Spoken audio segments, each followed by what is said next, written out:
Okay, well, I think we might get started. Everybody should be in the room by now. We were just debating what time we start on, whether it should be Western time or Murray time, but I think we're safely between both, which is excellent. It's 3:33 or New South Wales time. I assume most people in the room will know me, but my name's Chris Baker, and I'm obviously an ophthalmologist. My background is on my mother's side. I'm Yagara and Warrangal, so we're on Yagara country right now, which the southern boundary is the Logan River, northern boundary is the Pine River, and extends out to almost Toowoomba. And then on my father's side is Wiradjuri from around the Mudgee area. So I'd just like to extend a warm welcome to everybody to country and acknowledge elders past, present and emerging to today's session. Thank you all for coming. So today's session is Our Vision in Our Hands, Aboriginal and Torres Strait Islander eye health. And I'm surrounded by some eminent colleagues who are going to speak to us on that topic. We'll hear from perspectives from right around the country. But before we begin, I'd like to acknowledge the contribution of the Australian and New Zealand Eye Foundation for providing support for the speaker's travel. That's really important in getting this event together. So thank you, ANSF, and thank you for your engagement and contribution. The theme of today's session, as I've said, is Our Vision in Our Hands, and it continues the theme from the National Aboriginal and Torres Strait Islander Eye Health Conference, which took place earlier this year in Darwin on Larrakia country. And over the next 1.5 hours, we'll hear 6 wonderful speakers who work in and around eye health care right across this country. The format will be that each of our speakers will have 8 minutes to answer the same question: what does our vision in our hands mean? And what can it mean in your area of work? So I'm quite excited to hear those different perspectives. We'll start with 3 speakers, then we'll have a short Q&A session, and then we'll have our final 3 speakers with another Q&A session. So if there are any questions, it's a safe space. Please feel free to ask those questions, but hold them off until those 2 Q&A opportunities. So our first speaker I'd like to invite is my brother, Sean Tatipata, Ngarrindjeri Wuthathai man, currently living on Larrakia country up in Darwin. And so, Sean, could you tell us, what does our vision in our hands mean or can mean in your area of work? Thank you, Chris. I might jump up to the podium, mate. Yeah, feel free. Yeah. Do a dance if you want. You will. All right, welcome everyone. So I'm up here at the podium so that, when we take photos, it looks legitimate, right? Like, it looks like we're a big crowd, yeah. But I'd like to respectfully acknowledge the traditional custodians of the land that we all gather on. Pay my respects to your ancestors, to your elders that have both passed and those that are still present.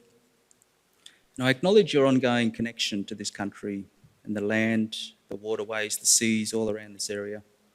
I acknowledge your ongoing struggle to take your place as the rightful place amongst this community and on this land. I'd also like to offer my sincere thanks for having me here. As Chris says, I'm Sean Tatipata. I am Wiradjuri on my father's side. I'm Ngarrindjeri on my mother's side. I was born and raised on Larrakia country.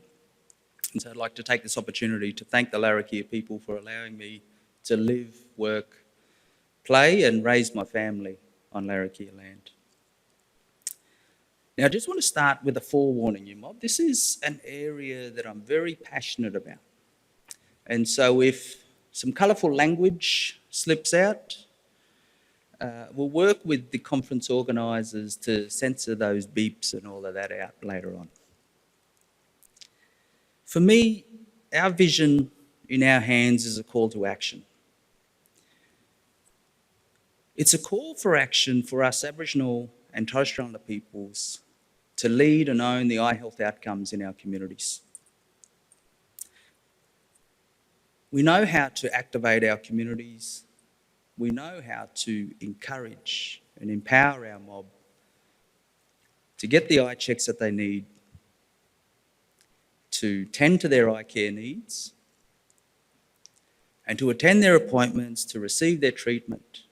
We know how to do this. I mean, that's why everyone wants to co-design everything with us, right? You know, this new buzzword being thrown around, co-design. Well, how about we design it? We design the pathways.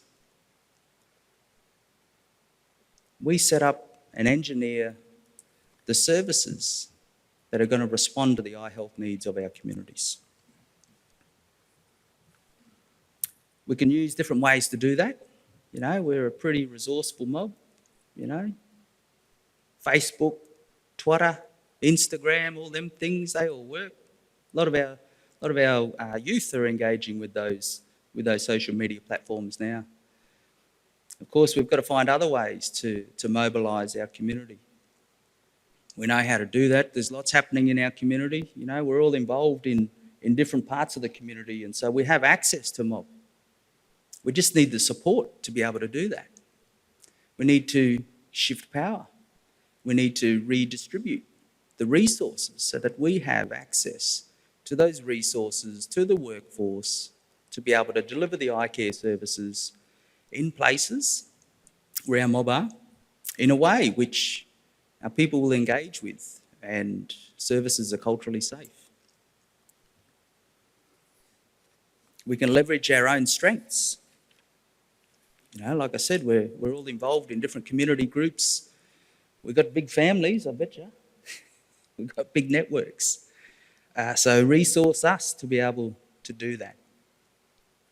Our vision in our hands is a call to action for our Aboriginal organisations to make eye health a priority. For our organisations to invest in the eye care services that are needed. It's a call to action for our boards, for our executives of our organisations to get behind the eye health movement. To support this, of course, we need the political will, we need support from governments to be able to do that. Now, often our organisations are bogged down with, you know, the priorities of others.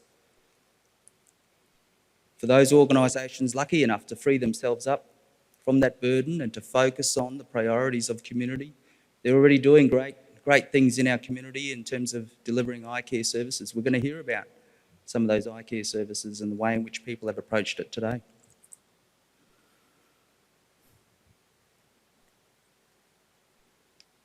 Importantly, our vision in our hands is a call to action to fund what's needed to deliver the eye care services in locations where our mob are going to access them.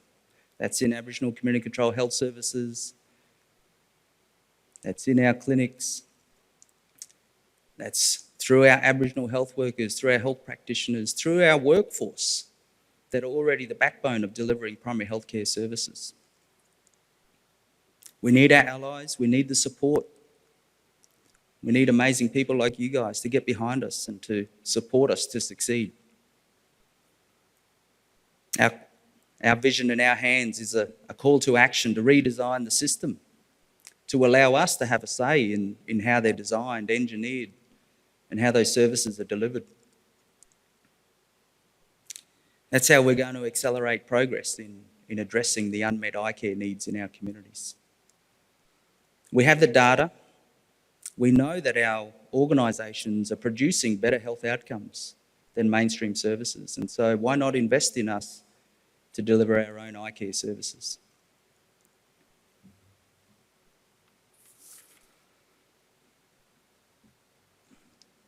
Our vision in our hands is a call to communities, a call to action to lead and own their own eye health outcomes, to step up, take control, and to deliver a brighter future for our generation now and our future generations. It's about delivering eye care our way for our mob.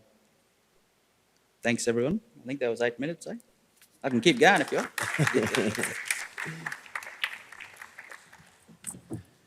Thank you, Sean. you certainly live and breathe exactly the model that you're talking about, founded in self-determination. So I'd now, our next speaker is Jariah Coots, a Kelkadoon Bookleman woman living and working on Bookleman land in Palm Island. Jariah, would ask you, what does our vision in our hands mean or can mean in your area of work? Oh, is my microphone on? Or should it up Are there? you, where would you prefer? Well, I can sit up there. I have a Yeah, PowerPoint. okay, all right. That's all right. Yeah, yeah.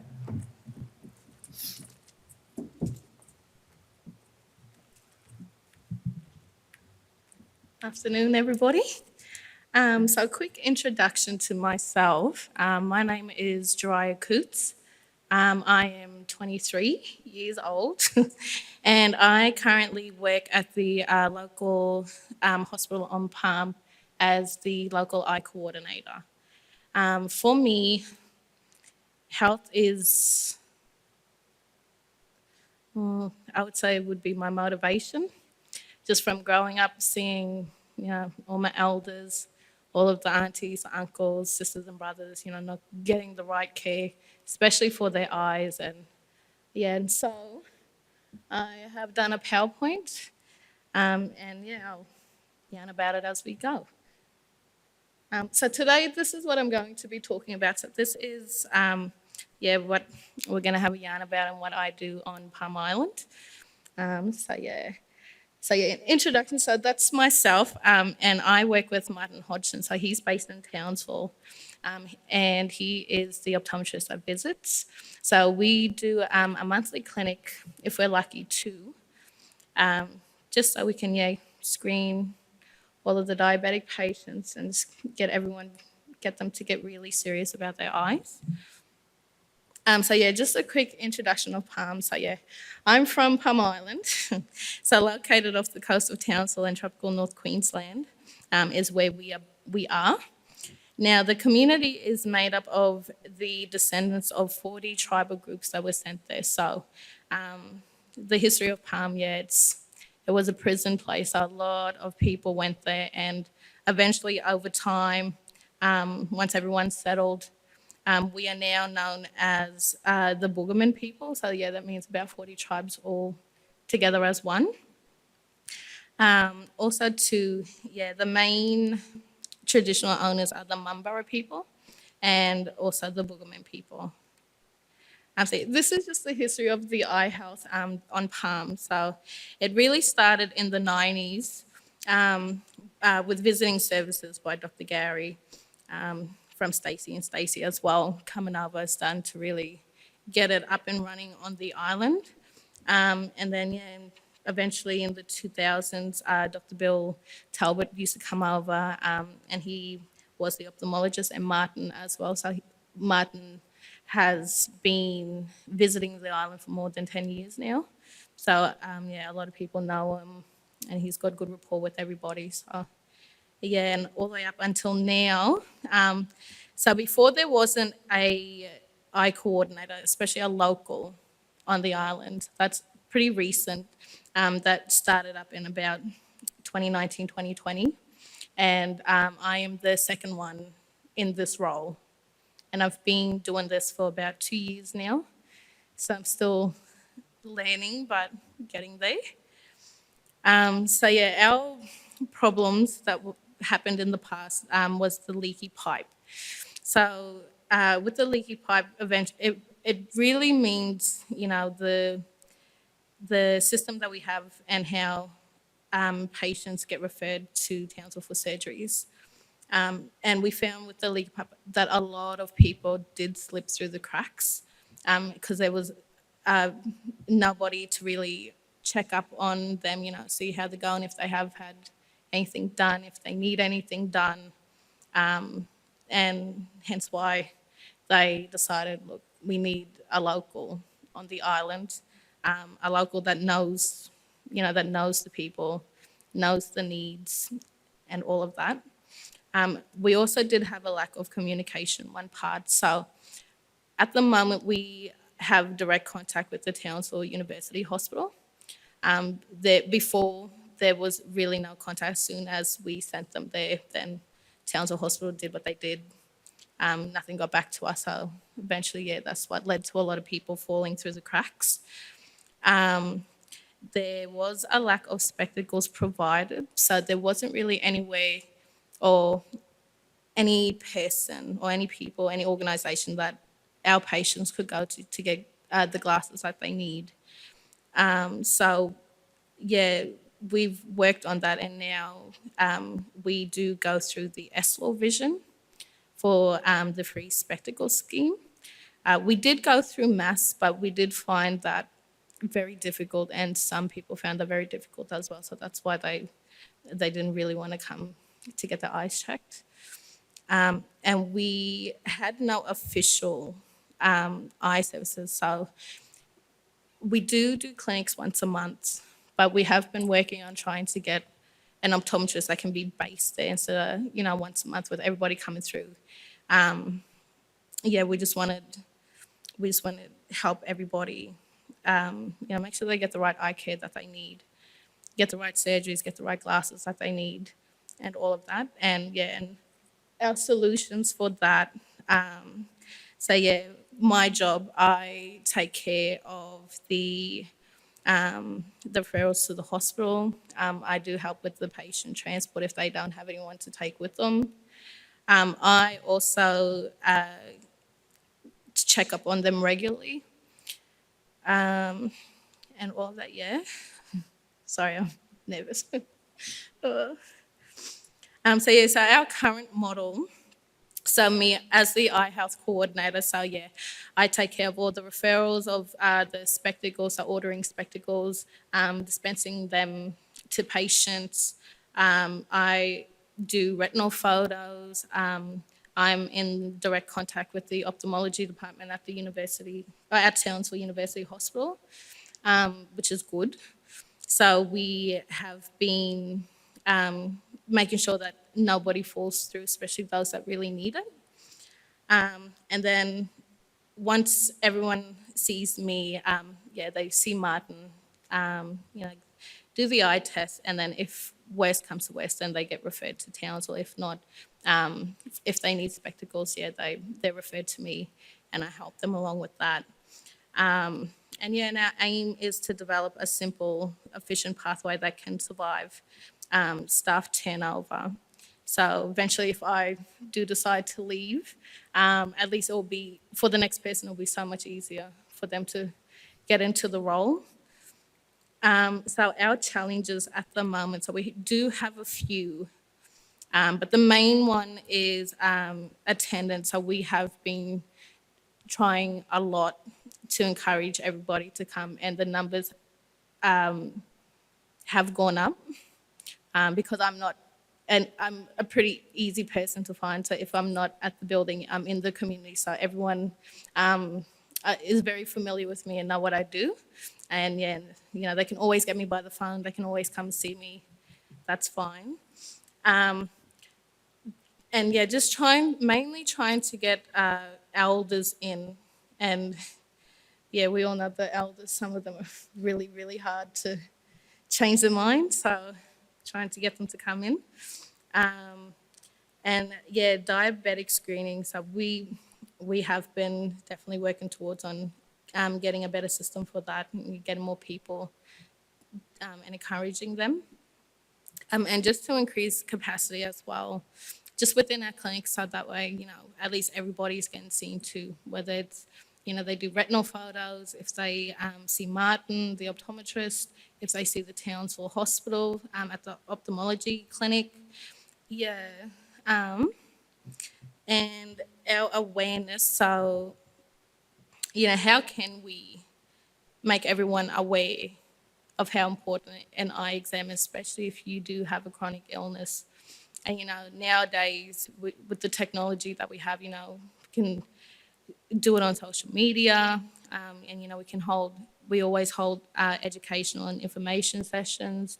And I've been starting to work with with antenatal, so I've been getting in with them, with the mothers, getting retinal photos done and all that, making sure that they're okay. And we do a lot of promotional events as well. Um, yeah. The next one.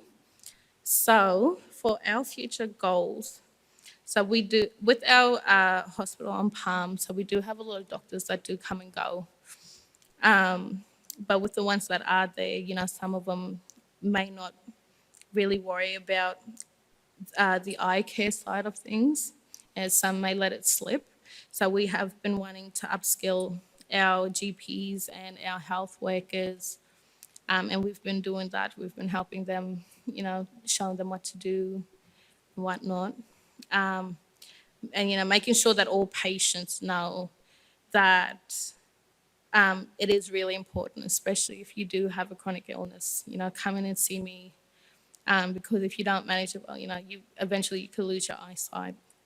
And we do try and get them well aware of that, and also to just the better attendance, not just for Palm, but I think I would say for most Indigenous people, because some of us don't take it really seriously until something bad happens, and then we worry, and we just want them to start thinking, as you're getting older, it's good to have these things, so that way you can catch it before it happens. Yeah, and really, we just want to get everyone well aware of that, and doing that slowly, but eventually, yeah, we'll get there. Thank you.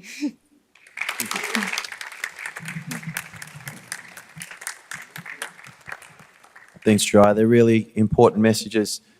I had the good fortune of being able to go to Palm in 2015, and there was a lot of good work happening there then. And at a recent Australian Indigenous Doctors Association conference, there are actually 2 GPs who grew up in Palm, so lots of talent and lots and lots of good things coming from that community. Our next speaker is Nicole Turner. She's a Kamilaroi woman currently living on Warimi country, and Nicole and I know each other through AIDA and IHA, respectively. But Nicole, what does Our Vision in Our Hands mean, or can mean, in your area of work? Yeah, please do.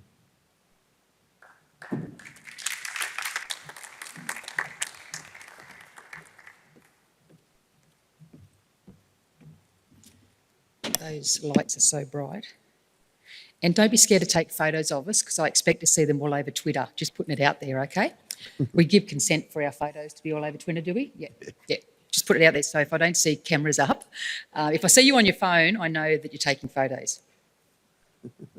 And I know Guy's taking photos. Thanks, Guy. Okay, thank you for the introduction. Before I start, I'd like to acknowledge the traditional custodians of the land we're on today.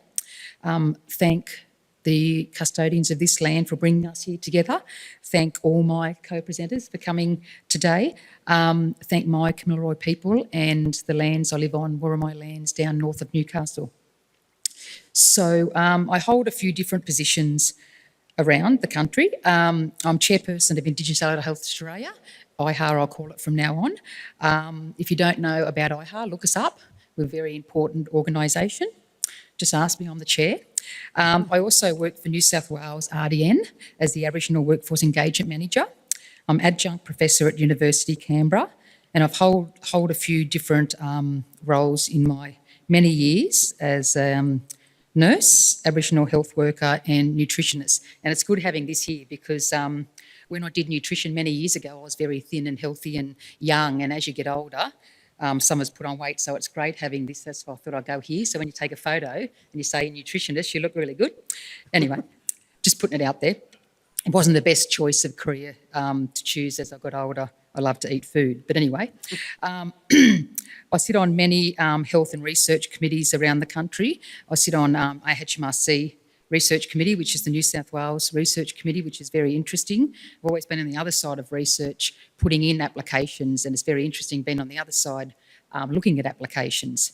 And I'm pleased I wasn't that person sending applications in, because I'm very hard on all the applications that come in now, looking at research for our people. So I've got notes here that I'm going to follow, otherwise we'll be here all afternoon and I go off track, as people on the panel probably know. So for me, our vision in our hands speaks to Aboriginal and Torres Strait Islander self-determination, leadership, and empowered and supported Aboriginal and Torres Strait Islander workforce. So there's a few words in there I really want you to think about: self-determination, leadership, and empowered. And that co-design sort of comes in there also, Sean. We know what that means. We just have to teach everyone else what that means. Our vision in our hands is underpinned by strength and resilience of Aboriginal and Torres Strait Islander peoples. The organisation that I chair, Indigenous Allied Health Australia, has a vision for all Aboriginal and Torres Strait Islander peoples and future generations to be thriving in ongoing connection to self, spirit and place. I'm going to talk a bit about what we think as the organisation. For us, our thinking is generational. It is about how we work to improve outcomes now for our young people and for our generations into the future. And as you know, it hasn't always been good for us in this country. So we're really working with our young people to make sure their life going forward in this country is a lot better than what's happened to us over the last 200 plus years. It's critical that Aboriginal and Torres Strait Islander people, families and communities can access eye health care that is culturally safe and responsive and free of racism and discrimination. And they're two words that we take very, very seriously: racism and discrimination, which we know is very alive and well in this country. As we know, vision loss and blindness for Aboriginal and Torres Strait Islander people is largely preventable and treatable, highlighting the need to be able to access early prevention, diagnosis and treatment.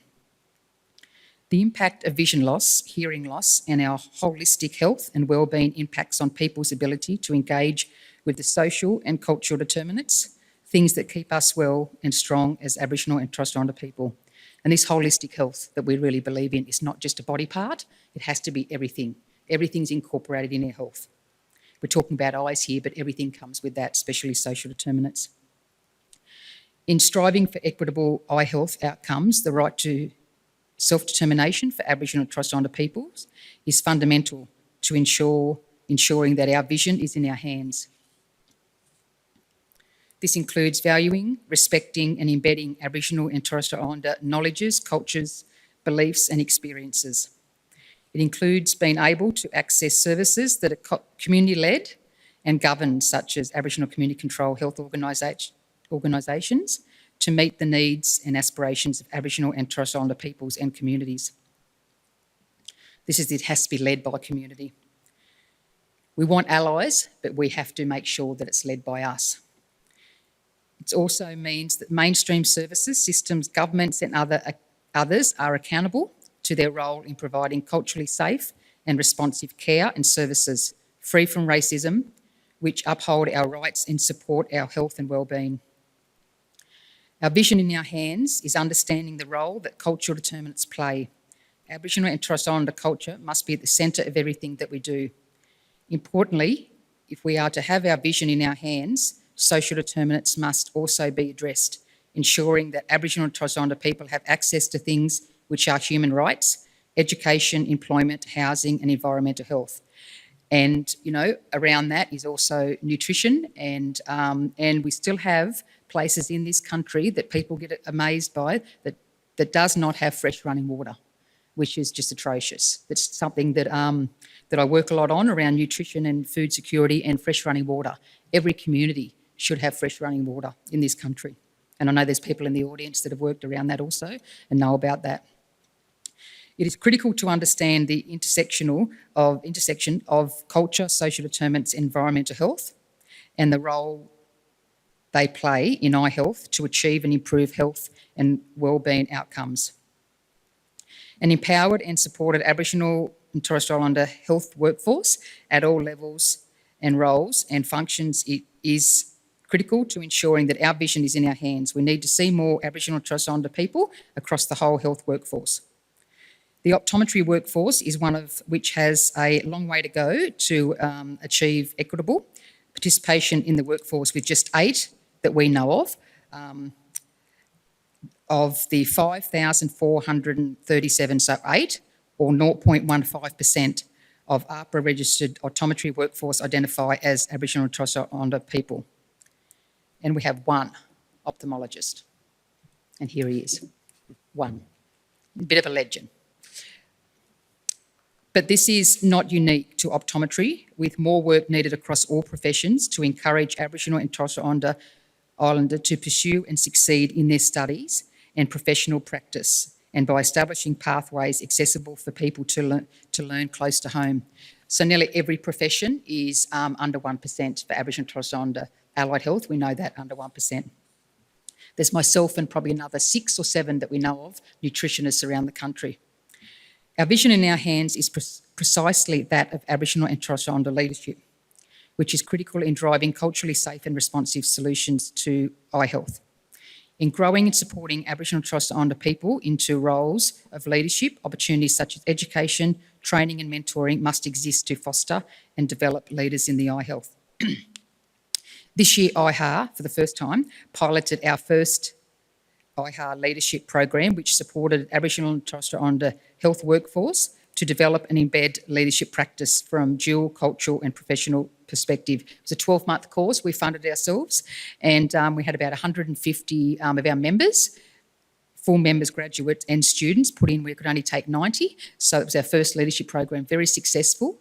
They finish at the end of the year. At our conference they will finish, and it's just been great to see so many people involved in that leadership program that's run by us as an Aboriginal organisation. Participants work through individual and cultural leadership concepts to build individual leadership philosophies, scaffolding this with learnings on community development, nation building and working with and in governments. IHA are currently evaluating the impact of the leadership program, but we're already hearing amazing stories of what this first cohort have achieved, undertaken, implemented and changed because of having the time and space to invest in and develop their leadership skills. Another example of growing the Aboriginal and Torres Strait Islander workforce and growing future leaders is the IHA National Aboriginal and Torres Strait Islander Health Academy program. This is something that I'm very, very proud of, and us as IHA is very proud of. I've had the privilege to be involved closely in and visit the academies often. And we also have part of IHA, we have the Northern Territory Workforce Development Organisation, and Sean, I'm the chair, and Sean's also a director on that. And that's something else that we've done. Out of IHA, we realised that we couldn't just rely on government funds. You never know what's going to happen with the previous government. This government, I have a lot more hope. So we have started our academies. We have a whole business arm to our organisation now that we do culture responsive training, we do consulting, we do a lot of things, and it's been really successful. And we use those profits for our academies. So everything we do, we put back in the organisation. We wouldn't be able to do it just on the small amounts of funding we get. So the academies runs across 5 locations nationally. And the IHA Academy increases Year 12 attainment by keeping our young people engaged in education, giving the opportunity to complete a Certificate 3 in Allied Health Assistant while completing a school-based traineeship. This provides students with exposure and experience in the health system, preparing students to enter the workforce and work with them to establish a plan to achieve their goals and aspirations. So what happens is traineeship, we pay the students. They have to go to school. They come to us 1 day a week for the training in an adult setting at a university, and then they go to work 1 day a week also. This is a lot of these kids are the first students.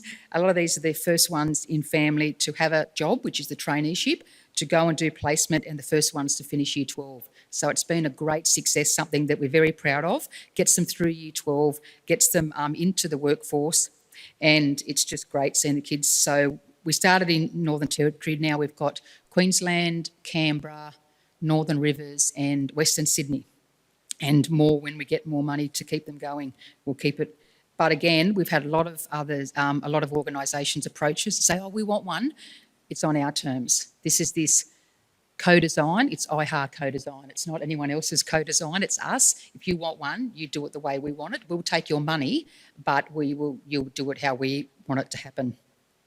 So I'm very much looking forward to next year when I'll be in Darwin next week, sorry, not next year, next week, when I'm in Darwin with the team celebrating the graduation of 15 IHA NT Academy students, joining last year's graduating class of 13, all of which have gone on to further education, training and employment. So that's something else we're very proud of. Again, first in family, a lot of first in family, not all of them, a lot of them to finish high school and finish year 12 and go on and do further education or training. We've got one nutritionist coming out, so my job's done there. So that's very exciting. I'm not sure anyone's going on to optometry as yet. A few going on to medicine and nursing, but we'll get there eventually. And having these role models as the 15 that are going to graduate this year, engaging with the community on their journeys is a big part of what this vision looks like to me. So on finishing, our vision in our hands is exactly Aboriginal and Torres Strait Islander self-determination, leadership and empowered and supported Aboriginal and Torres Strait Islander workforce. If you'd like to know anything else about the wonderful work we do, come and see me, or you can come to our conference in Canberra at the end of November. So thank you very much.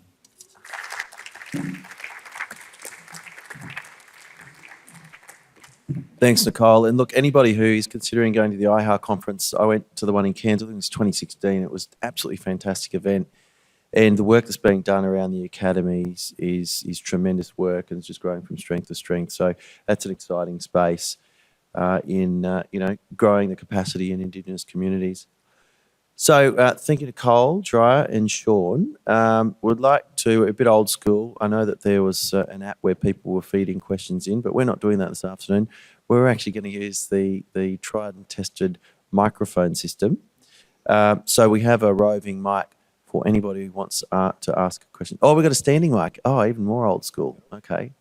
So look, if anyone has a question, we would invite them to ask those questions now of our first three speakers. And if we don't, then we'll roll. Here we go. Hi, everyone. I'm John Kennedy, the chair of ANZF, and it's a pleasure to see everyone here. I want to ask Jariah, I've heard that there's been issues at Townsville and the ophthalmology department at the hospital recently. Has that had an impact on the services that you can deliver for the residents at Palm Island? So because we did have just the one, and now that they have left, it's been really, really hard. But we've been working and have been in good contact with the ophthalmology department. They're keeping us up to date, when the next one is in, if there's anyone else that we can refer these patients to. But yeah, it has had a big impact, yeah. Hi, everyone. We have a couple of questions that we received ahead of time. So we have one question in particular that I think would be really interesting to hear the panel's perspective on, which is around workforce development. I think that was mentioned, definitely Nikki talked about it quite a lot, Sean touched about it. And the question is, what do you think that should be our goal in terms of workforce development in the next 5 years?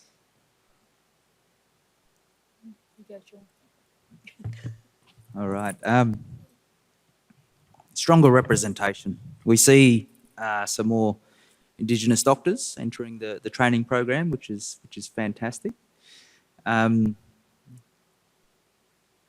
pathways into optometry. I mean, we need to build representation across all of the workforce, orthoptics included. But I personally, how cool would it be to have more Jariahs out there working in our communities, driving eye care? Yeah, absolutely.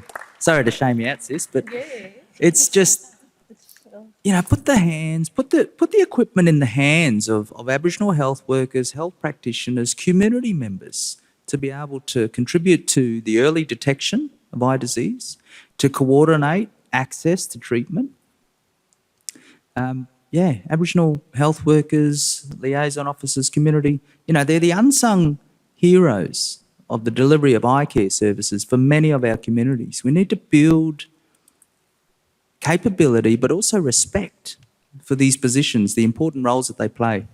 I'm an Aboriginal health worker, health practitioner by trade, but they're the most stable workforce in many of our communities. You know, nurses come and go, GPs fly in and out, and our visiting service providers, they're there for a day or two. But yeah, let's equip our mob to deliver their own eye care services and let them lead what's needed in their communities.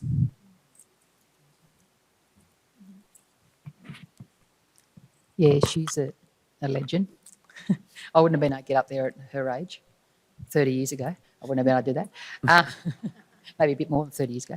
And I think that's exactly what Sean said, but this is sort of what we're trying to do with our academies. We're trying to get our younger kids, our youth, through to year 12 so they have an opportunity to go and do this. Because, you know, our kids don't have a lot of opportunities to do this. And like I said, you know, we have 8 and we have Chris, 1 ophthalmologist, but making it a lot easier, making that pathway and that process easier for our kids. If you know, and what role models are out there? We have very little role models out there to go and see what they do, to go and talk to them. You know, Chris is stretched, and so is all our other optometrists are stretched also. And this is the stuff we want to really do.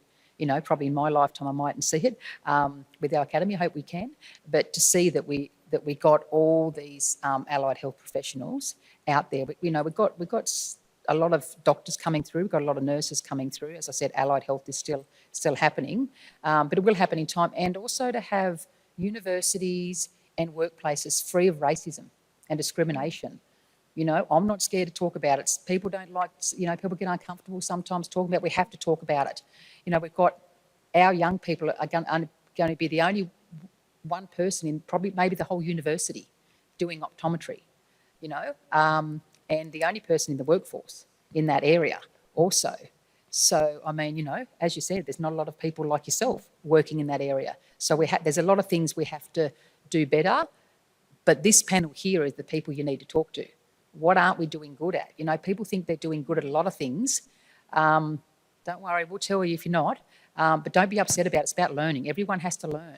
And this is what this allyship is really important. And just to talk about IHA again, the day before our main conference, we're having a pre-conference workshop on allyship, which is going to be great. But there's a lot we can do. I'll stop there, otherwise I'll talk all day.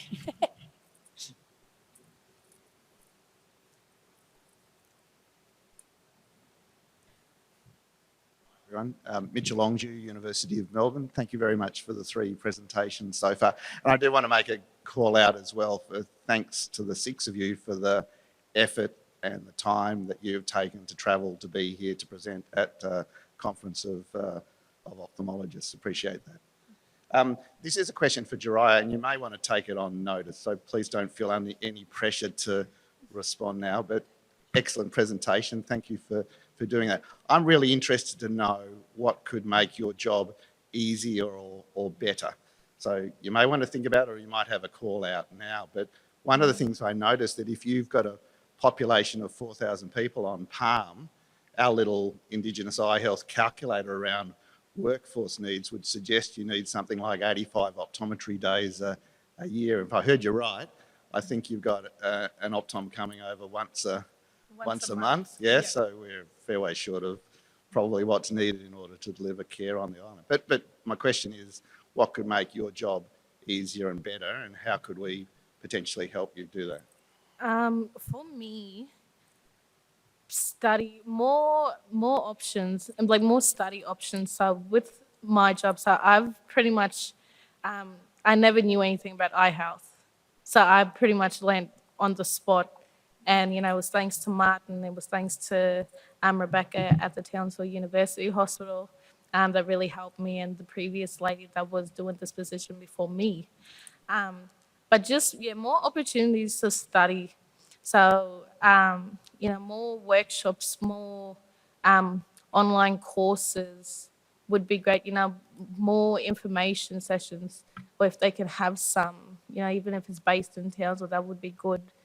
But yeah, just mainly the more options just to study, I would say, definitely. Thank you. can I follow that up with Yes. perhaps talking to some of your older colleagues up there, whether there are any other ideas around how that sort of support could be provided to Juriah? Because it makes sense to me. Shawnee, go. Yeah, I don't mind jumping in. I don't mind having a yarn. I'm positive that there are others out there performing a similar role as this. How do we connect you with them? How do we support you and provide, some of that support? Not only education, but encouragement. Many of us are just a phone call away. You can, talk through some of those frustrations. I reckon we're all experiencing them too. Connecting each other. There's an opportunity for us to come together following the national conference earlier this year, the First Nations Eye Health Alliance. We're working on connecting us all together, supporting each other. And there's a lot of different online modules out there. How do we make them accessible? But also, how do we get our mob involved in developing them? A lot of them are written by universities and academics, and it's important.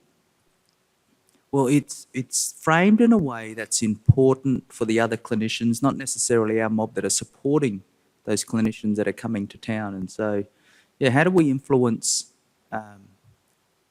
not only what's being put together, but who's putting it together as well? Supporting each other, eh? That's a good starting point.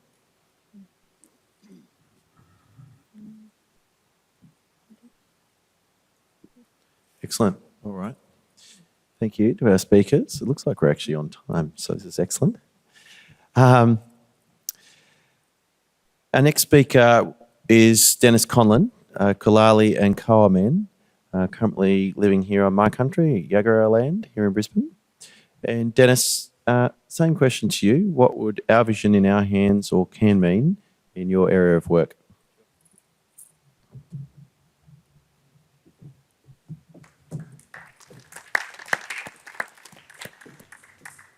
All right, thank you. Dennis Conlon's my name, or Moppy. Most people probably know me by Moppy if you have heard of me. It's my dad's nickname. I got it when I was born, so it's pretty much my real name. So I'm happy with either. Moppy or Dennis is fine. I'm living north of the river. I was born north of the river here in Brisbane, but I grew up in Townsville. So I was born on Turrbal country, and I grew up up north in Townsville. Very hot place, and I'm thankful to be back here the last 14 years.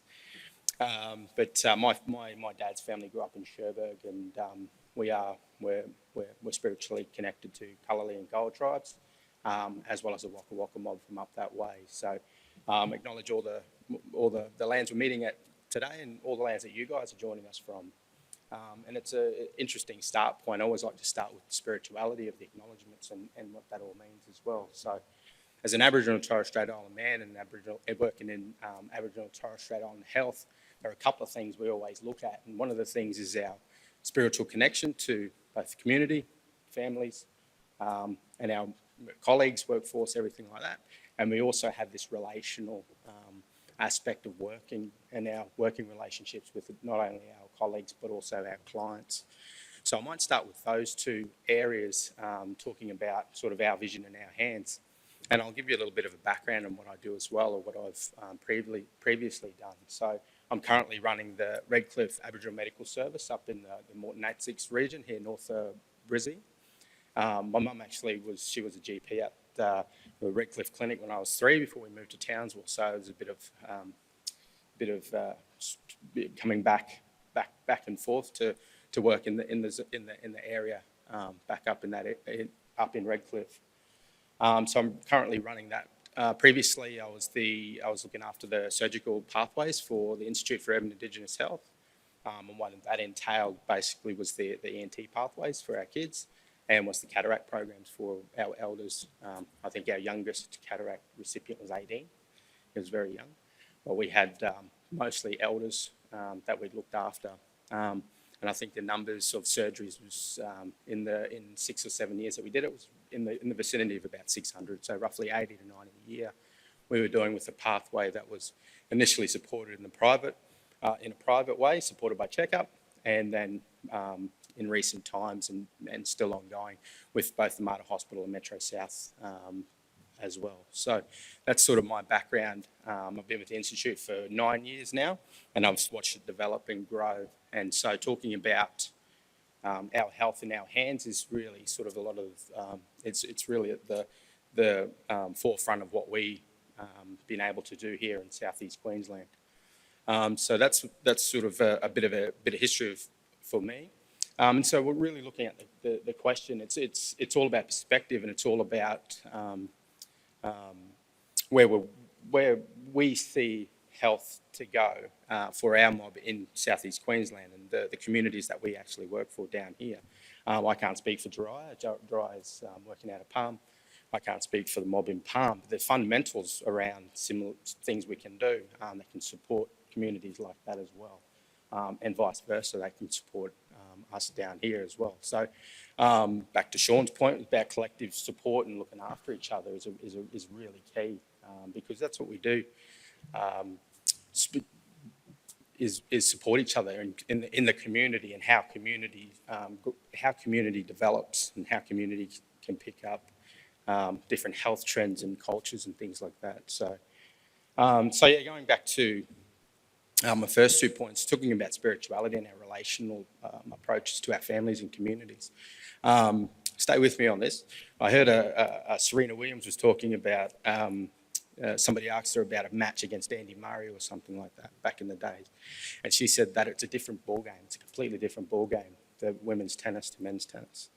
And I thought, well, that's exactly Aboriginal health to sort of the other stream health or main population health. It's a different ball game. Same fundamentals, same type of rules, but a completely different ball game, because we live in we have a different concept of things. We have a relational concept. We make relationships a little bit easier with ourselves. We're reliant on our family. We're reliant on our community. Spiritually, we're spiritually bound to certain things. Our land, we're spiritually bound to each other. We're spiritually bound to the communities we're raised in. So that takes us to a different point of view. So running health the same way as any other health system is fundamentally flawed, because it doesn't have the same ideals, it doesn't have the same values, it doesn't have the same vision. Now, thinking about the cataract program that we were able to operate, a lot of the times when discussing the pathway with clients, the first question, what do you think the first question was that would always get asked? Are you Aboriginal? So our clients would first of all, let's ask us whether or not we're Aboriginal. And that was something, if it was somebody else said no, there's a different feeling automatically about it. All right, and just say, yeah, I am. I tell them who I am, where I'm from. Then we're mob all the time. All right, Sean, I'm sure you have the same things, mob. If you're not face to face or whatever, you yarn with them. It's like, are you mob? Are you Aboriginal? Yeah, for sure. You're playing on a different level. You're on a different playing field.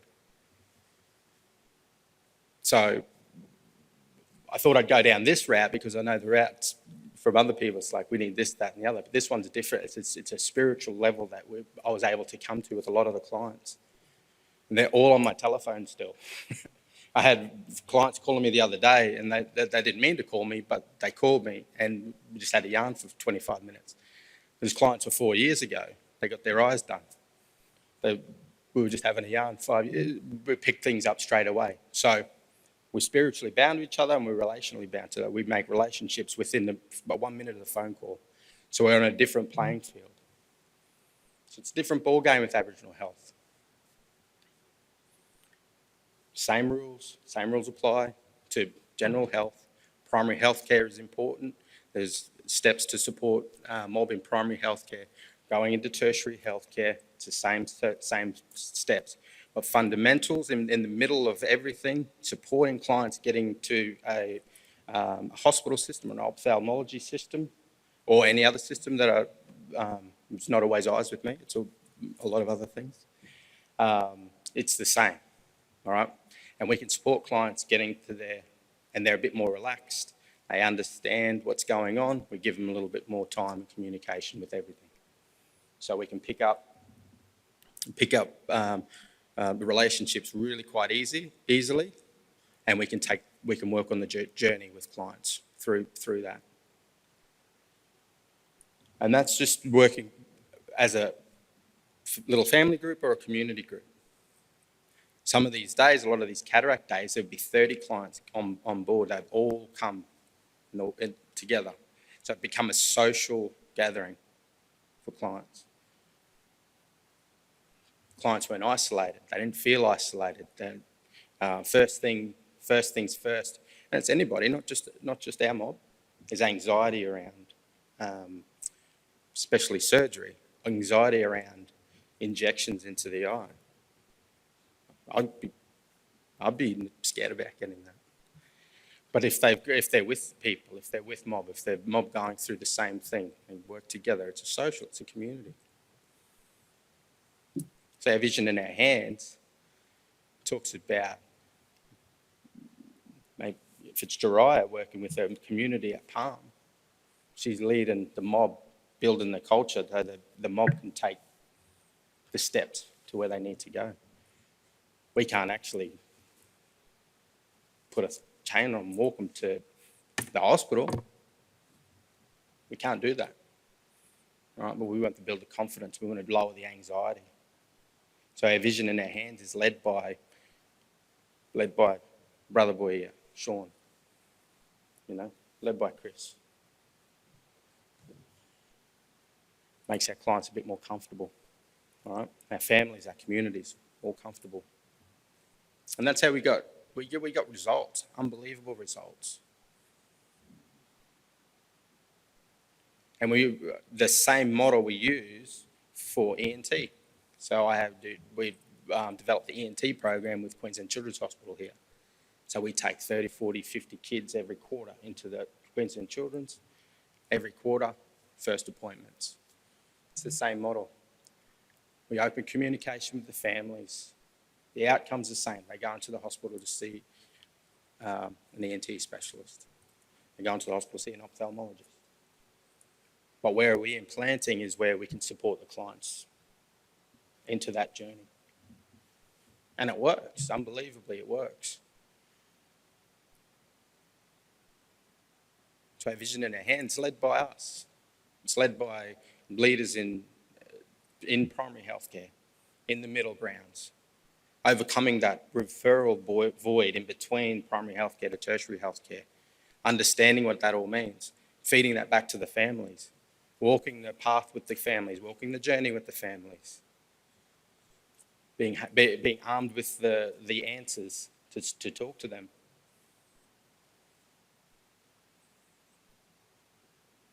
And so Our Vision in Our Hands it's a simple one. It's led by Aboriginal perspectives. It's led by us. And what do we need? The question is, what do we need? We need more resources. We need collective support around those positions in that middle area, in between primary healthcare and tertiary healthcare. Make the pathway from primary healthcare to tertiary healthcare as easy as possible. Don't complicate it. Don't make it too difficult. It doesn't have to be that difficult. It's fundamentally the same ball game. It just has a different set of rules. Same rules, just a different ball game. So we've shown that things can work when we're armed with the tools that we need to be able to support our mob go through to get tertiary care. We still need hospital systems. They have the big contracts. They have the staff. They have the systems to be able to go through with what they need to do, regardless of whatever discipline it is. But we can walk the journey with our mob. We can walk the journey with our clients. The same principles I use for those I use at the medical service that I'm running at the moment. It's the same thing. Open communication, being upfront with the clients, being available, all the same stuff. Armed with the tools to be able to support our clients in primary healthcare. armed with the tools to help them support into the next phase of where they need to go, social health, social determinants of health. Nicole was talking about, big problem. So all of those things we need to overcome. And you have people in positions that are able to support clients and understand the journeys and understand or be able to walk with them on those journeys. You kick goals, well and truly. I might leave it there. That's pretty much me, but I'll just take home messages, basically, basic fundamentals of our vision is in our hands is that more training, more support, more networking. Those are the keys. Thank you to everybody else on the panel. I'm really humbled to actually be speaking with you guys, and I appreciate Ransco for letting me have a yarn with you. So thank you.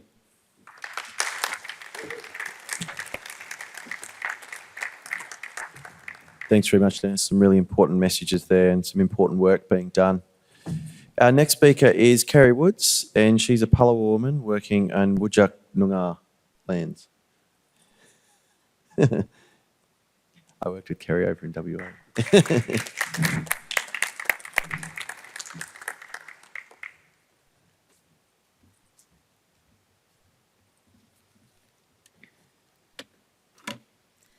This is so nerve-wracking. Okay, so I have a presentation that I'd like everyone to focus your eyes on there and not on me, because then I'll feel a bit better. I'd like to begin with acknowledging the traditional owners of this land we're meeting upon today, and I pay my respects to elders past and present. I'd also like to acknowledge my own community, especially my uncle, who's recently reached the ripe old age of 80, which is a rarity in our communities. And he's provided me with cultural guidance and support to lead me where I am today. I'd also like to acknowledge the strength of Aboriginal and Torres Strait Islander peoples who have prevailed despite facing a long history of colonisation, racism and discrimination, along with loss of identity, language, culture and land. We currently have so much sorry business going on, especially home in Perth, that it can sometimes be hard to move forward. So who am I? I'm Kerry Woods currently. My family is Everett. I'm from the northeast coast of Tasmania. I'm a community member at home and in Perth. I travel home to connect with country, which is very important. I like spending time with my grandchildren. I love to do arts and crafts. I like making time to sit with elders in communities that I visit, have a good yarn, see what's going on. And I'm the Aboriginal Eye Health Coordinator for Lions Outback Vision. So our vision in our hands. So most of you have likely heard of Closing the Gap initiative and the associated roadmap to close the gap for vision for Aboriginal and Torres Strait Islander people. So closing the gap refers to reducing the gap in inequalities that exist between our people and the rest of Australia. So there are a number of reasons for this gap in outcomes, and there are services in place to help manage these.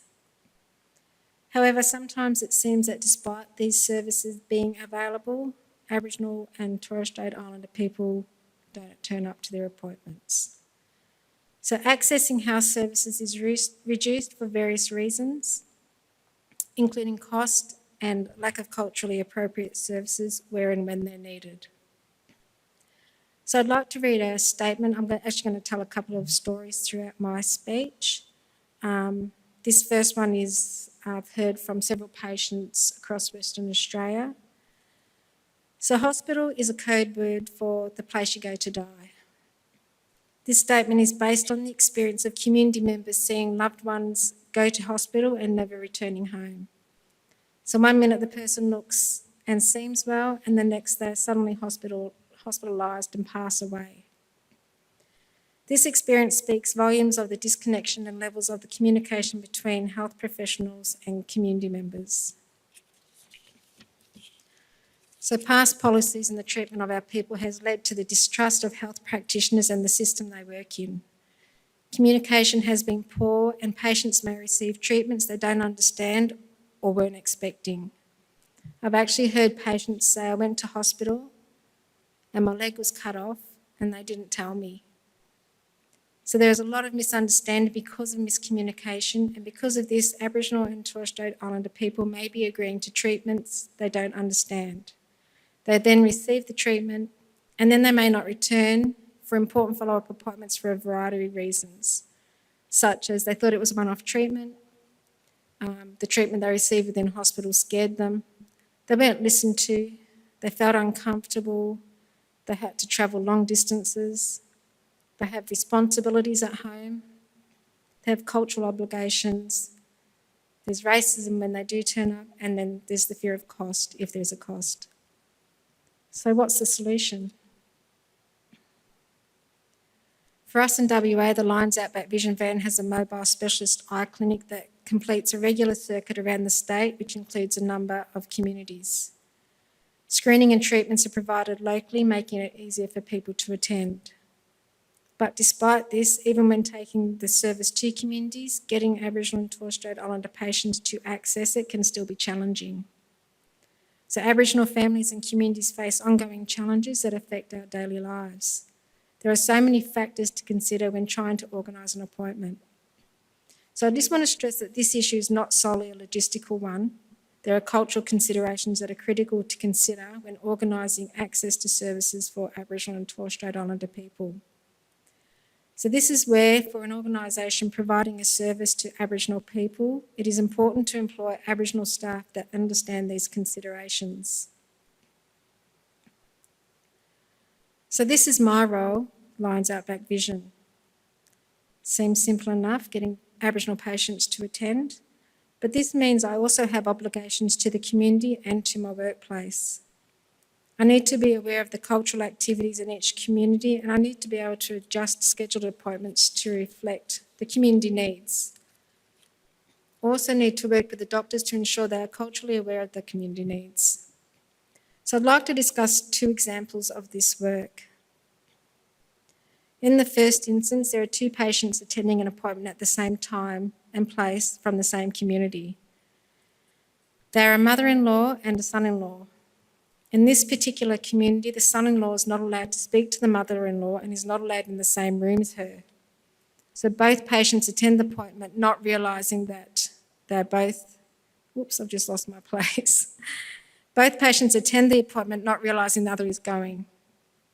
The son-in-law pulls me aside and explains the situation, and so I can accommodate them both by accommodating the mother-in-law inside, and the son-in-law's happy to stay outside. I explain it to the doctors, the cultural needs of these two patients, and as a team we make sure everything goes smoothly. A note is put on the patient's file for the admin team so this mistake is not made again. Had an Aboriginal staff member not been available to provide this support, this information wouldn't have been relayed to the clinicians and the son-in-law would have left without being seen. The second story involves a young man in his early 20s living in a remote community outside of Derby and who was admitted to Broome Hospital for a diabetic-related issue. So I've circled on the map, it's the little community that he lives in. So the hospital consulting doctor referred this patient to us for a diabetic eye check.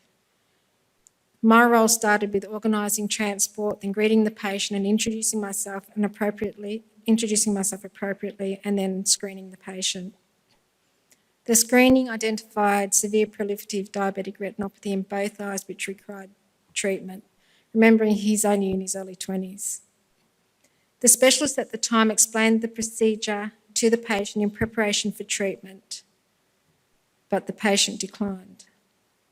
The specialist tried different techniques to encourage the patient to agree, but nothing worked. I was then asked to have the patient transferred back to the hospital because nothing could be done.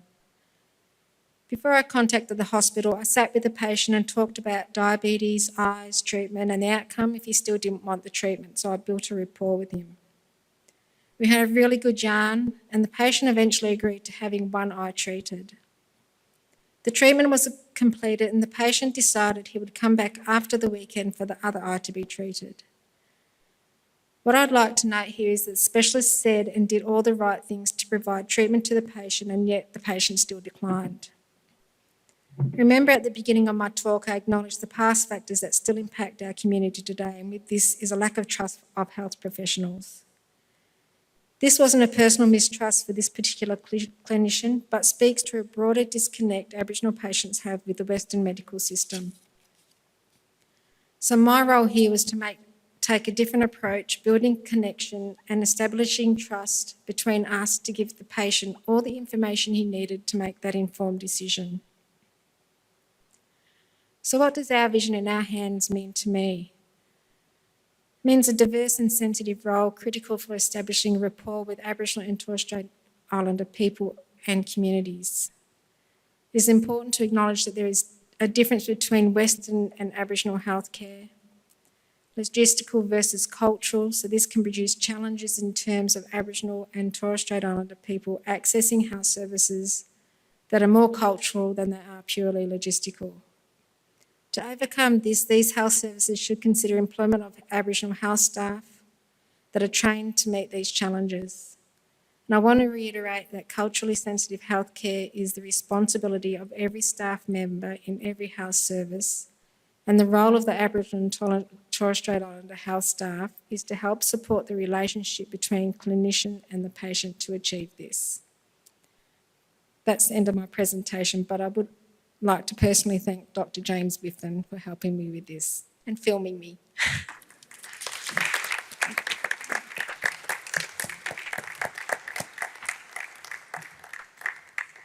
Thank you very much, Kerry. So it's my turn to talk now, so I might pop up to the podium as well.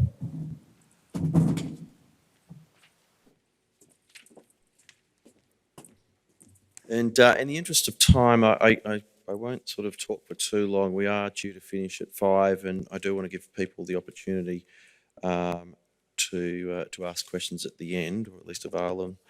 I've made my introduction, so look, thanks for everybody for attending the session today. It means an incredible amount for us to have this interaction. I think I can speak on behalf of the panel in saying that we appreciate the opportunity to exchange ideas, because that's where the solutions lie. In terms of my perspective on where our vision in our hands, or what our vision in our hands means as an ophthalmologist, I guess it's an idea that's not new to me. What is new is specifically the idea about our vision being in our hands. And what that means is, when I began medical school back in 1997, there was a statement or a phrase made by Dr. Lewis Peachy, who was our founding president of AIDA, and it was "our health in our hands." And it was essentially the same message, but from a general medical perspective. Of course, I was a medical student at the time. And what it meant was, it was about respecting the principles of self-determination and working together to solve the solutions. And there's lots of incredible work happening across all sectors in Indigenous health, but it really, we can't just do it on our own. You know, it's all Australians' responsibility to help address some of the situations that we see and we know. So our health in our hands meant that, and I think as an ophthalmologist, our vision in our hands really is a refinement of that earlier message that I heard 25 years ago. So as an ophthalmologist, I have to say, as I said earlier, that it's about walking together and respecting the principle of self-determination. We have some examples of that within the college itself, where RANZCO have joined forces with AIDA and the Fred Hollows Foundation to create more Indigenous ophthalmologists.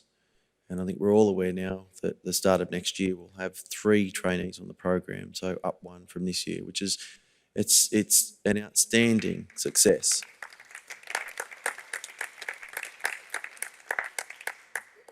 And it's a demonstration of both non-Indigenous and Indigenous people working together to find solutions to what is, in this situation, a workforce issue.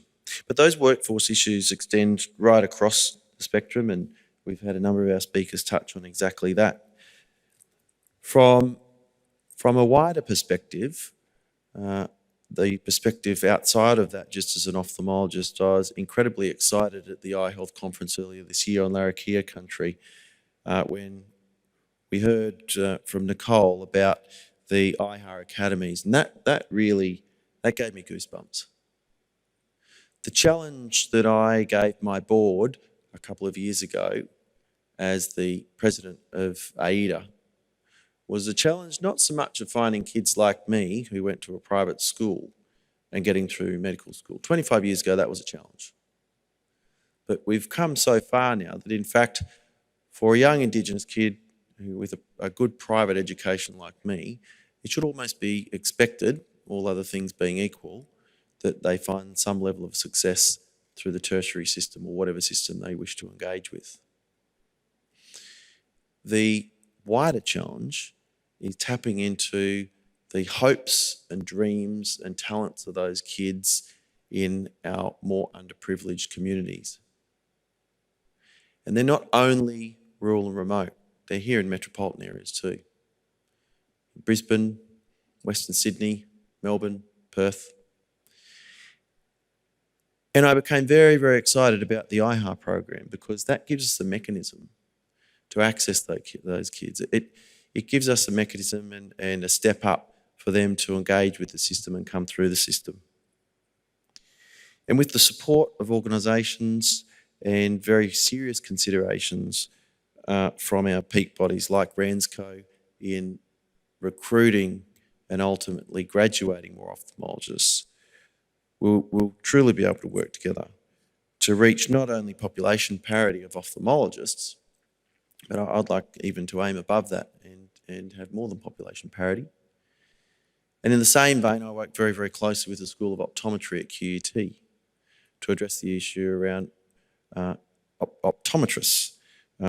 And we heard earlier that we have 8 optometrists, and you know we've got quite a way to go, but there is work being done there as well as a part of that collaborative partnership.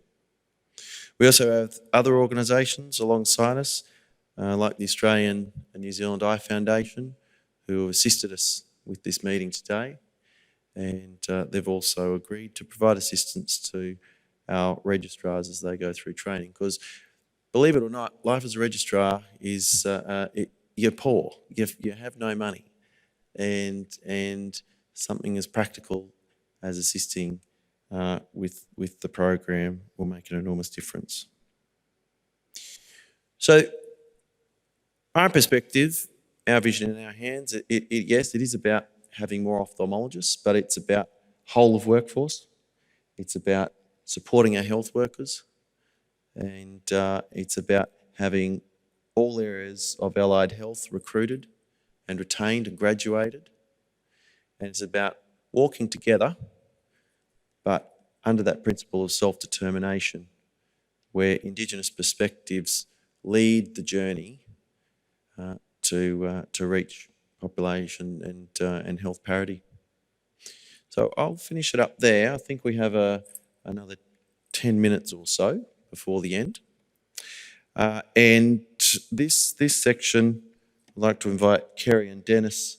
I'll come and sit back down, but would invite questions to Kerry and Dennis and myself from the floor, and again, old school via the microphone.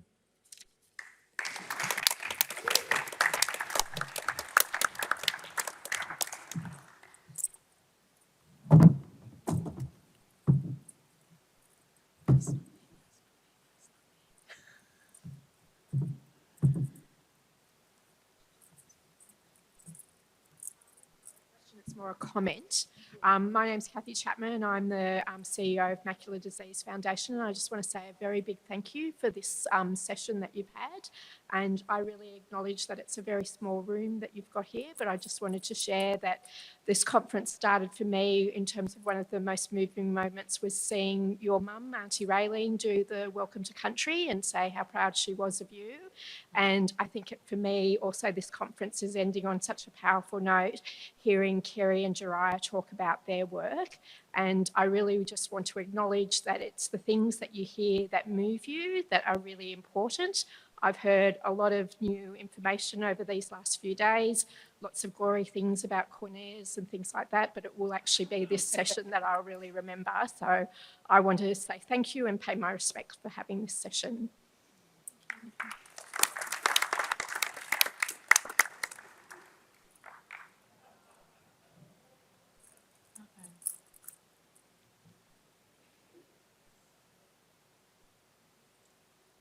Thank you. I'm Amy. I'm one of the Regis from Perth, and I've had the privilege of working with Kerry. I think that something that me and my colleagues think about is when we're in the hospital, we don't always have access to an Aboriginal health worker. And I'm just wondering, what are some of the things that we can do, or I can do as a non-Aboriginal person, to help Aboriginal patients have a better experience when they come to clinic? Just call me Amy. No. There's the Aboriginal liaison officers, and I know they are sometimes restricted in the stuff that they can provide, and they are also allocated, not regions, but wards within the hospitals.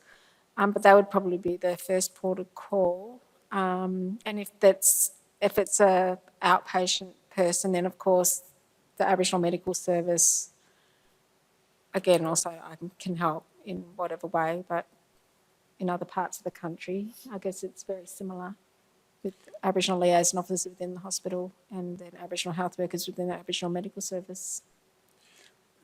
Wearing another hat, there were 18 months where I actually stepped outside of medicine and ran the Indigenous Health Unit just south of here in Logan. And it was a not uncommon issue where Indigenous patients will come into the hospital after hours, and unfortunately at that time our liaison officers worked in office hours. And look, at the end of the day, my answer to your question is that if you're providing a culturally safe treatment program in a culturally safe environment, then there arguably shouldn't be an urgency for a health worker to be there. What that means if the patient feels safe in that space and you're providing culturally safe care and it is after hours, then they would hopefully feel safe enough and able enough to remain in that environment until the next day when the health workers came on board. There are some institutions with after hours health workers, but in the situation that you've described, it really is providing a culturally safe environment that will hold that patient over for as long as possible. Dennis, want to say anything before I talk? No, that's all right. I just want to, just exactly what Chris was saying. Humanity 101 is really a pretty good book to go to. Be very mindful of your client, your other clients. Same procedures. Smile and be as attentive as possible. Really, like if there's some background issues that can be supported by Aboriginal health workers, then that's when you guys can lean on that. But I think you'll be, Humanity 101. I think is probably top of the tree there too. Just quickly. This is this culture responsiveness, cultural safety journey. And it doesn't matter, I'm not sure what other training you've done. And because they will call us. It's not always our responsibility. These two here, everyone sitting on this panel gets called probably 50 times a day or more for things that are happening from our family, even probably 100 times a day from our family. Just been to the doctor, they told me this, they told me that. Okay, then we have to translate everything. And this is just about IHAR. We do culture responsive training for organisations. Other organisations do it. AIDA and other organisations do it. Everyone going into the health sector should have some sort of cultural training done. Quickly, I was at a Council of Deans of Health Sciences symposium last week in Sydney, and I asked the question to a panel of students, and they had their lecturers in the room, and I told them to look straight at me and not worry about anyone else, and said, what training did you do in your curriculum through your university for Aboriginal and Torres Strait Islander people? They all said none. One of them said there was a unit, but we got told to put the Aboriginal and Torres Strait Islander Health unit aside, only if we had time to do it. So it's not getting through the universities for particular allied health, not talking about everyone else, particular allied health. So there's no training there. You're coming out as a professional. I don't know what training you're having. So that's something that people really need to look into. Organisations really need to look into it. And I'm sure any of us are here are happy to talk about that later on, what they think also. But it's everyone's responsibility. I can say Rensco's just gone through a vocational training program review, and cultural safety is now part of that. So our off-the regs will be, it's compulsory. Well done. Yeah. Okay, do we have any other questions? Hugh, here we go. Oh, not those knees again.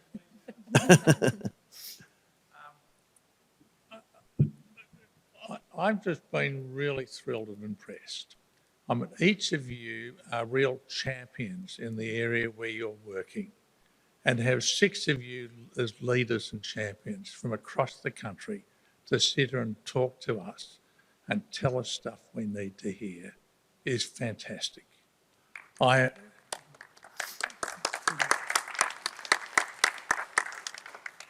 embarrassed there are not more than 20 or so of us sitting here listening to it, but it's a great step forward, even though we're only here in small numbers.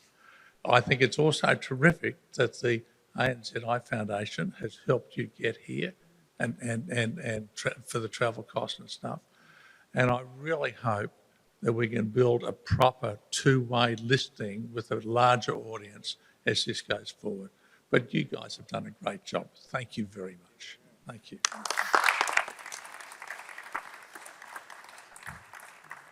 I can reassure the audience that at the refractive talk yesterday afternoon, they had 3 people in the audience. So, so we're beating them. Oh, 10 times that. Yeah, that's right. Did you say refractive? Yeah, They're in the other room. Okay, well, I think we have another 32 seconds on the counting board. Yes, excellent.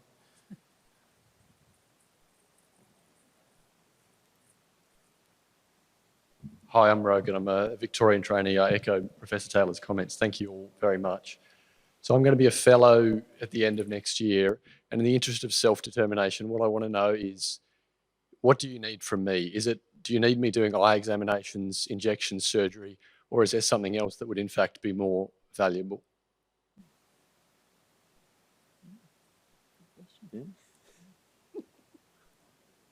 Is he Victorian? How long we got? Yeah. Well, no, I mean, walk alongside us and be our ally is my advice. If you haven't done cultural safety training, do it. And it's not something that anyone's an expert in. It's lifelong learning, just like we do continuing professional development, because we'll never know all scientific knowledge about ophthalmology. It's the same with cultural safety. It's the same with learning the realness of being human. And so walk alongside us and be our ally and listen to us and respect self-determination. That would be the advice I would give you.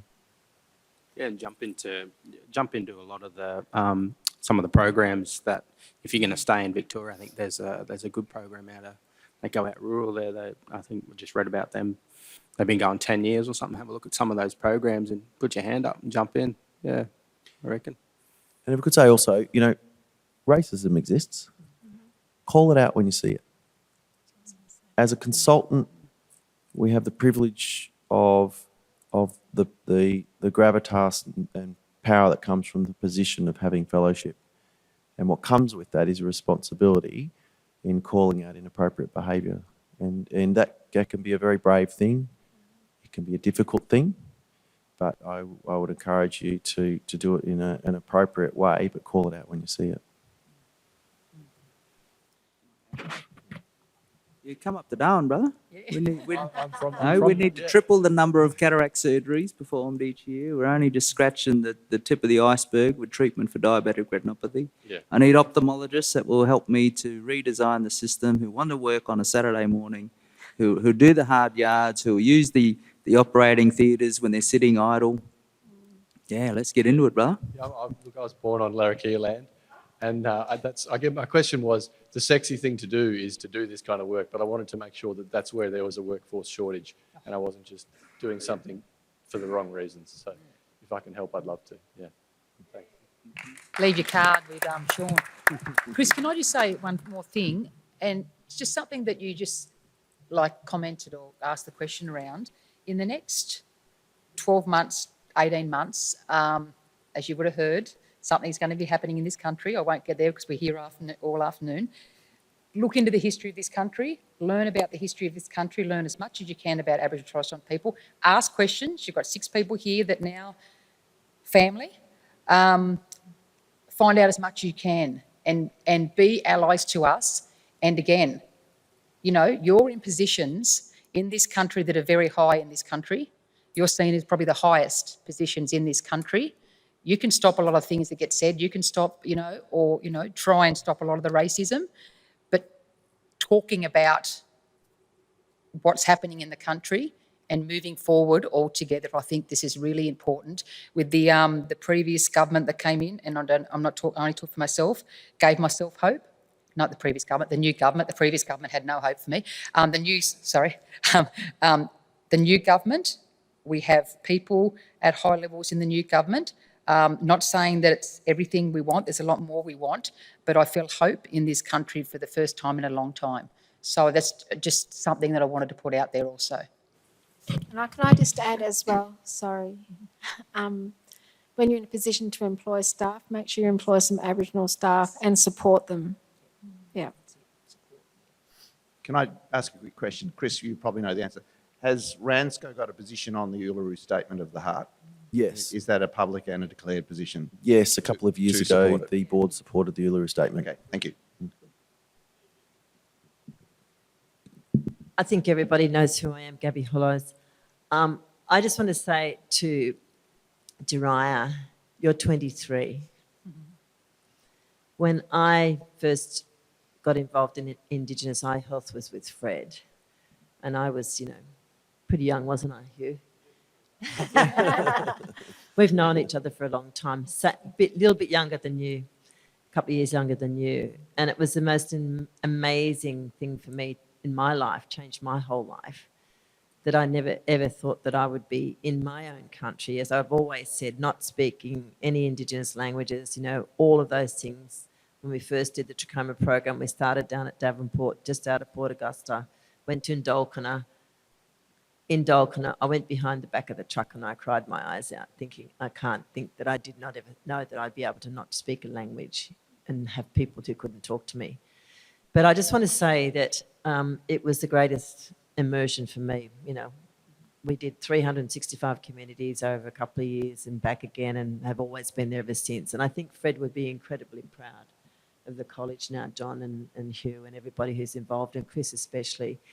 He just wanted to make sure we had the first Aboriginal doctor, and that was Mick Miller's daughter and Pat O'Shane's daughter, and she did other things. But there's been so many amazing people, health workers, and all the people we've met for over the years and years and years and years and years.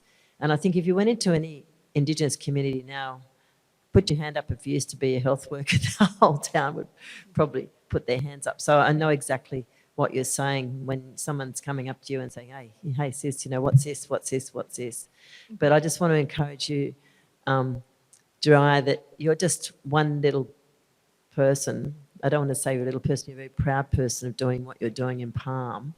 And I just wish we could have like 4 or 5 people, other people to support you. And I'm sure there are people there that you can have help you. When you say you want to learn more and you want to get more information, there's many people there who can help you, but you don't have enough time. I just said that to Hugh. You don't have enough time to learn all those other things because there's only one of you. So we've got to have more of you in every of the other communities. And Sean knows that too, having worked with us. And so many of those communities, it's, it's same everywhere you go. And, I got into trouble a long time ago when we first started the Fred Hollows Foundation by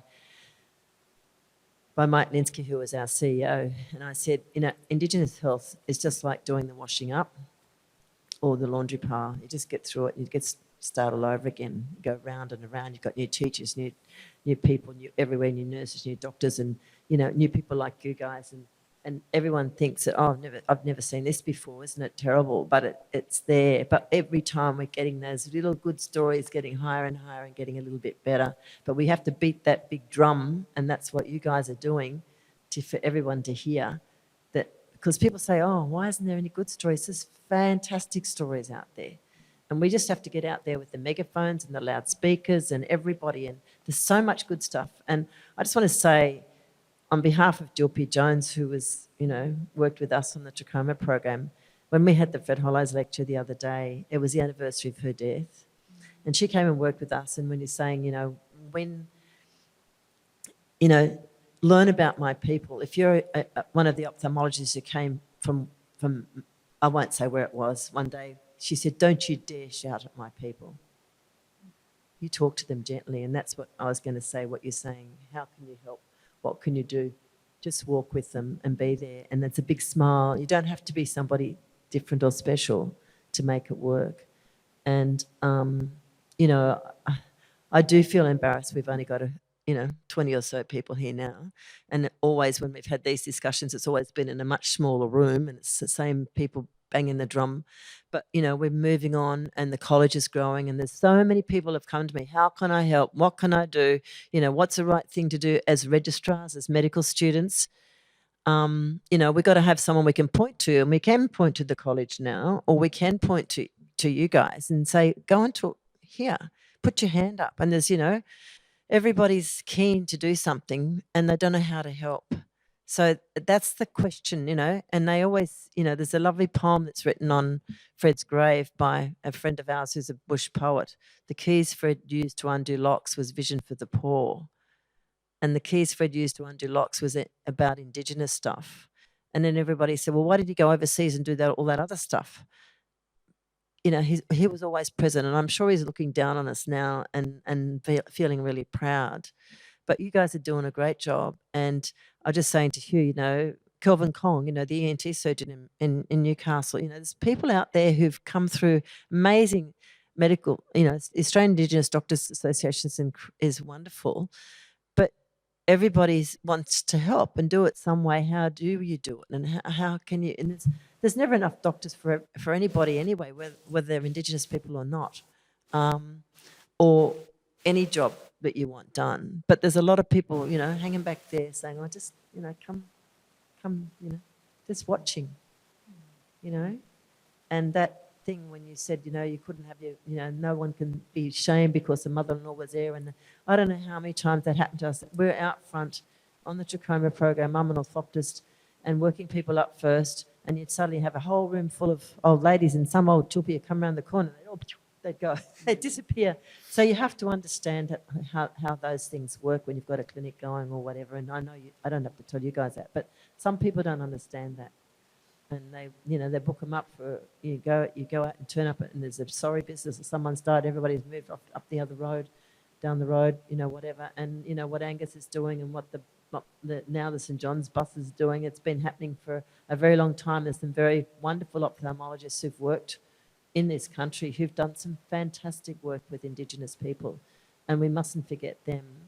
And they're still trying to sort of, some of them aren't around anymore, but there's an awful lot of them still here in this. It's been great over the last few days bumping into people for me and for Hugh and everyone else to just, give everyone a big hug again. But they've done some amazing work, and there's been a wonderful work done with Indigenous eye health in the country. So I just want to say thanks for sitting up here.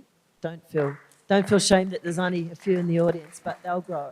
But we just have to let them know that it's happening. And everybody's so pressed for time, so thanks a lot, Chris.